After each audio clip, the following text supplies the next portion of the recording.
A common question for small business owners is, can I deduct self-care? Like, I'm sitting all day in my office and now I really need a massage to be able to do this work. Can I deduct that? Or I need to, demonstrate health and wellness for my clients or my patients. Can I deduct my gym membership? So today we're going to talk about whether you can deduct self-care, where the lines are, and some suggestions when you can't.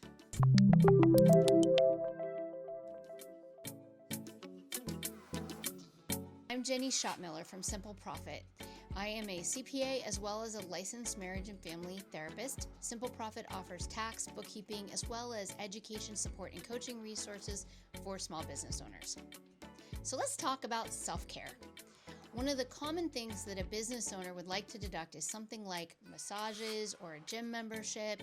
You started this business, you kind of know you can take deductions now, and you're thinking, wow, maybe I could also deduct this and this and this, and maybe my clothes, and I need my haircut. Really, if it's personal, you're not going to be able to deduct it. The IRS rule is that you can deduct costs to run your business, but not costs that are personal or family related. And self-care, according to the IRS and the tax courts, falls under that personal and family related. So gym memberships, lots of tax court cases on those, clothes, and things like personal self-care, your corrective lenses and things like that are all under that umbrella of personal and family care where you can't deduct it. You can't deduct it even if you talk about it with your clients or your patients. You especially can't deduct it if it's medical related. If you have some medical expenses, you sometimes can get a personal deduction, but it's very limited currently that you have to be able to itemize. So you have to have mortgage interest, property taxes, state and local taxes, charitable contributions, and you can only count medical expenses that are over 7.5% of your adjusted gross income.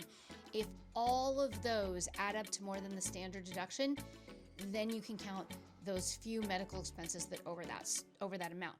So what happens is generally if your income is low one year and your medical expenses are very high, which definitely can happen if you're facing an illness, then you will have, or some kind of diagnosis, maybe you can't work as much because you're getting a lot of medical treatment. That's the year you definitely want to track your medical expenses, but that's going to be a personal deduction. It is not going to be a business deduction. If you need it for medical treatment, if there's a diagnosis involved, that is for sure not business related. Offering something as an employee benefit doesn't necessarily mean that you can take it as a business deduction for yourself. For example, you may know that there's companies out there who offer gym memberships to their employees. What you probably don't realize is that those gym memberships are taxable to the employee. And the reason the IRS is okay with the business taking a deduction is because they pay tax. The employees pay the tax on it. It's a taxable benefit. Not all benefits are tax-free. For example, if you offer health insurance, the employee does not have to pay income tax or payroll tax, and you don't have to pay payroll tax on that amount. But if it's a gym membership, because that is self-care, that is personal, it is taxable. And it doesn't make sense then for you as a business owner to give yourself a taxable benefit because you're going to take a deduction, then you're going to pay income tax on it. It's going to wash it out. There's no point in doing that for yourself. Even if you have a job where staying fit and healthy is required, the IRS does not then say that makes it a business expense because there's lots of things that we're required to do to show up to a job, and they might not pay for us to do that, so we can as business owners get that deducted. So for example, if you have a suit required for your a job and they say you have to show up neatly groomed, whatever that means, you can't then say, okay, well then the company's going to pay for that, right? No, they're going to say buy your own clothes and groom yourself and then show up to work like that. And the same thing goes when you own a business, is that you're expected to show up for work with all the personal needs taken care of by your personal funds. And there's lots of tax court cases where people have said, but it's a requirement for the job, If it's personal, it still doesn't matter. But let's talk about a couple scenarios where you can maybe make this work in a way that has a tax benefit. One is that you are allowed to have an on-site gym. It can't just be for the owner's benefit. However, if you have a team of W-2 employees and there is some space in your office where you want to set it aside and offer an on-site gym, you can get a deduction for that. But again, has to primarily benefit non-owner employees, and that's going to be kind of costly. So that deduction is going to, like, it's money out of your pocket. So it may not be the most profitable decision to make as a business owner. In addition, it's probably going to really up your business insurance. If you have business cards and you go to the gym and you're leaving business cards there for other people to see them, and maybe even your business is the type where the gym would let you put out a brochure, you can deduct the cost of that as advertising expense, not the gym membership, not going to the gym, but the business cards and the brochures might be a nice way to advertise while you're there. If your health insurance offers a benefit, you could maybe get free or low cost health-related services, maybe potentially a gym membership. So check with your health insurance to see if in your local area they have discounts or free memberships to any service, because it's in their benefit for you to stay healthy. And sometimes we don't think to look and take advantage of those services. Some gyms have a co-working space.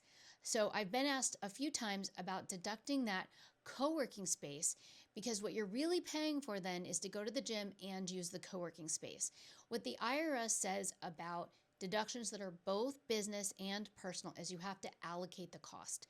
So you would need to keep track of when you are going to the gym and how much of the time you're using the gym versus the co-working space, and only deduct the business-related portion of that.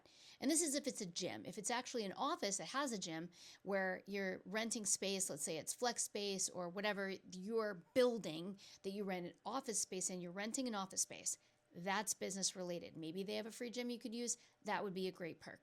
But if the place you're going is a gym, a fitness-oriented place where you are going to take care of yourself primarily, and they just happen to also have this other space that you can use to work, you're going to want to have a log and keep really good records and only deduct this time, allocate out the cost, and only deduct the time you're there for the co-working space. Also, gyms might offer self-defense classes, and you can deduct a self-defense class if you can prove that you have a job where you are likely to need to defend yourself. And this is very common, certain jobs where you are either in the public eye or you might be dealing in the mental health field, working in the mental health field, and you know that there is a potential risk and you need to take some self-defense classes. The IRS will allow that. However, again, you can only deduct the business portion. So if it's at your gym and you're paying $55 a month to go to the gym, and then there's this one class you take once a month, you still have to then track your time. How much time do you spend working out, exercising, using other benefits of the gym versus taking the class, allocate the cost, only deduct the cost of the self-defense class. So it could be a little cleaner and easier to have a separate class outside the gym, or one that you pay for separately and make that a business deduction separate from the gym. And then there's no, did you allocate it right question. Another thing you might have considered is paying for your gym membership with your HSA account. You can only use your HSA, which is a health savings account, for medical costs. So if you have a doctor's prescription for a specific diagnosed illness or injury, you can perhaps get a gym membership to treat that, use a gym membership to treat it, only if the doctor prescribes it. A doctor may be more likely to prescribe physical therapy over gym membership, but work that out with your doctor. And if you have that doctor's note and you're going there for specific treatment for the period of time, it can't be just unlimited, go to the gym forever. For a period of time, you could use your HSA account for that, just like you can use your HSA account if you have other medical costs. However, there's something to know about an HSA account. The S stands for savings versus something like a flexible spending account where the S stands for spending. The idea with an HSA is not to spend it all unless you need to. Obviously, if you need to, that money is there and can be used for health-related costs. But if you are able to pay out of pocket for the health-related costs, the HSA is a savings account, and it works like a retirement account, but even better. Because when you save money in like an IRA or 401k, you're either going to pay tax when you contribute it so that you don't have to pay tax later, or you're going to get a tax discount now, and then you will pay tax later. However, an HSA is a health savings account, HSA health savings account. However, an HSA allows you to get a tax deduction when you put the money in and never pay tax on that money. You can use it in the future for health costs. You can save it in retirement. You can use it for anything. You can invest the money in a health savings account in investments the same way you would a retirement account. So before you try to spend all the money in your HSA, see if you can save the money and invest it in your HSA and pay out of pocket for things like treatment and health-related costs. So that's an overview of self-care and why you usually can't deduct it, but how you might be able to work within the rules to get the best benefit you can and still take care of yourself. Make sure to like and subscribe below and head over to Simple Profit and check out all our great services.